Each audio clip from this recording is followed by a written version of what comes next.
persecution of the church in Jerusalem, a persecution led by Saul, who will become Paul, has gotten so severe that the disciples are scattering, fleeing the city. After the martyrdom of Stephen, the action of this book moves from Jerusalem out into the countryside and the surrounding region.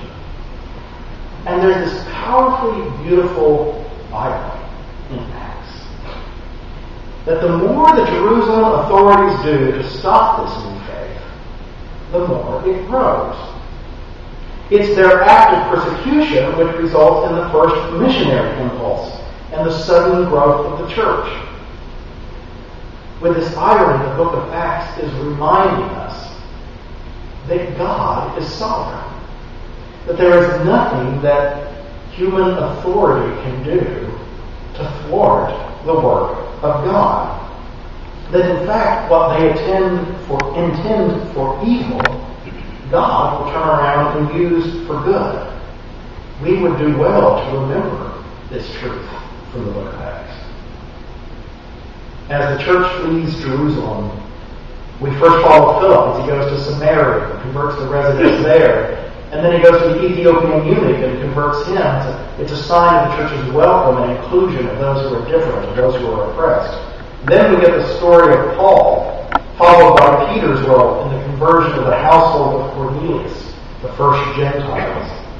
Plus Cornelius is a Roman centurion. So in the conversion of Paul and Cornelius, we see that God continues to have victory over God's enemies. These stories are also reminders that nothing will thwart the sovereignty of God. And they also remind us that God will call the church into surprising and daring places, even the homes of its enemies. Just imagine if you were Ananias, being called to Saul, whom he heard so many awful things about, going only in the faith and trust that God was in control of the situation and that it would turn out right. Well, there's another theme important in these stories from Acts that we're likely to miss, but to which the Methodist Bishop Wilmot in his commentary on Acts draws our attention. Unlike some evangelical interpretations, he writes, never is a conversion story an end in itself. Conversions are part of the larger story of some issue within the life of the community. Conversion is adoption into a family, immigration into a kingdom, a social, corporate, political phenomenon.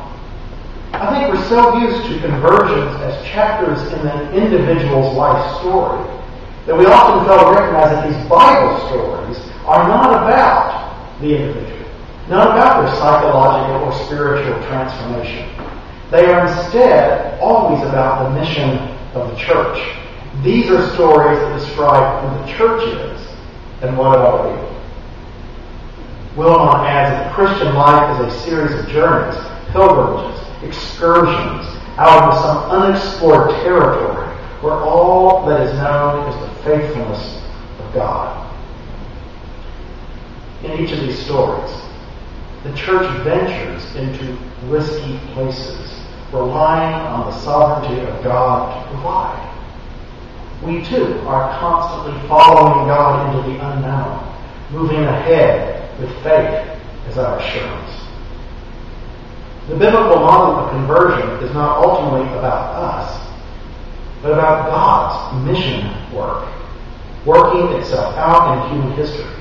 God calling us forth into new beginnings. James McClendon, my favorite theologian, likes to use for names of God the adventurer and the trailblazer of destiny. It's God and not Paul who is the main character of this story in Acts. The insight that we gain in the story is not an insight about Paul. It's an insight about God. That God is and will be sovereign over the enemies of God's people. That God's reign comes about in surprising, unexpected ways. That God is constantly moving ahead of us, blazing new ground, speaking newness to us.